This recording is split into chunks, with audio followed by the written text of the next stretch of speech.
He'd opened his lodge. It's a huge log lodge built in the 1930s, gorgeous building, a la the kinds of buildings that the Vanderbilts and other very wealthy American families were building in upstate New York. And so it's been in his mind, what does one do with a lodge, a log lodge that's this gorgeous and big? And he's toyed with various things about what might be the future for Twin Lodge. So he was allowing the Cortez Museum to have overnight stays for guests at Twin as part of a regional tour aboard a sailboat. And I heard about that tour and came on board as an interpreter, and Mark was there, so we met. And afterwards he said, you know, I really want a history written of Twin. I want the stories I know it has some great stories, but I only know a smattering. I'd love to hear, you know, I'd love to get it documented, Twin's stories. So a project was born. And his intention at first was just to gather all the stories, gather the photographs, copies of, and get it documented and produce a book privately to give out at a big party at the lodge for all and sundry who'd been previous caretakers, previous owners, anybody who'd had a connection. And we did do that, and we had a wonderful big summer party there with 75 people attending. And afterwards, I said to Mark, you know, the stories in here are so amazing. It's a small subject, it's just this little pair of islands, but the stories are so great. Let's pitch it to Harbor Publishing and see if they're interested. And Harbor pretty much, Howard White, immediately snapped it up. He said, these are great stories. Yes, we'll take it. So now it's in a version that anybody and everybody can have. And, you know, after the private edition came out, people in the area were hearing about it and saying, well, I want a copy of that book. How do I get it? And I said, well, you just have to wait, because you weren't going to be able to have a copy, but soon you will.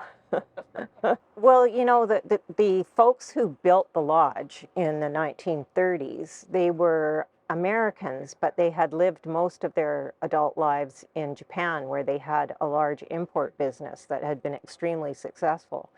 But as Americans, they had to flee at the outset, at the coming of the Second World War.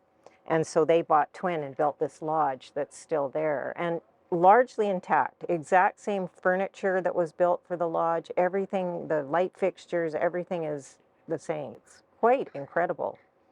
And so the family who built the lodge, it looks to me like they commissioned the photographs to be taken. They're stunning photographs, and some of them are aerial. And when I tracked down the descendants of the family who built the lodge, they had this incredible collection of photographs. And then I tracked down the descendants of two of the crew members who built the lodge at the behest of the Andrews family.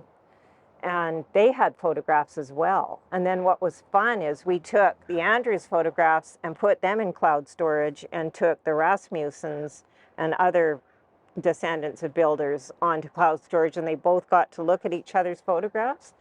And the daughter of the construction foreman wrote me an email back and said, oh my God, there's pictures in there of my mom as a young woman that I've never seen before, and my dad and my eldest sibling who was born there during the construction project. And likewise, the descendants of the Andrews family in the construction foreman's photographs were finding pictures that they'd never seen before. So that was a lot of fun. It has always been part of Twin's story, because dating back, of course, we don't know very much about Indigenous use of Twin, but we do know that there's 3 small, probably seasonal sites on Twin. But certainly in the 1880s, when the first settler took land on Twin, the intent was always, oh, I've got this little island. It's a little moated, isolated from the rest of the world enclave where you can go and hide away and be self-sufficient.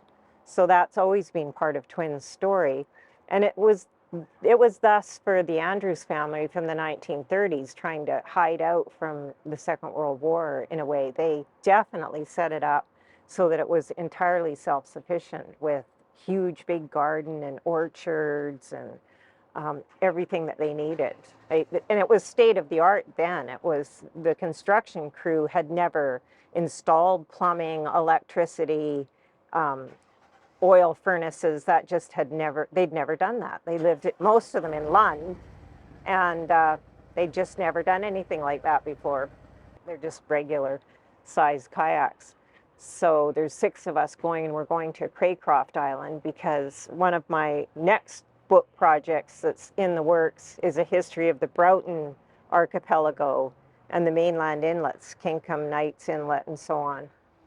And I have gone there quite a bit with a company called Mothership Adventures, which does tours of the Broughtons as the historian, onboard historian. So, but by going up there by kayak and going around Craycroft, I'll be able to just puddle about. Go, when we are on a boat with guests, we have to just go on our route and keep going. We've got a timing and an itinerary, but now we can just go exploring. I've written that chapter about Craycroft Island already, so I know some of its stories, but being in place will help me give more depth to those stories. I think it usually does. It's hard to get to some of these mainland coast places, but to write about them, you really need to go there.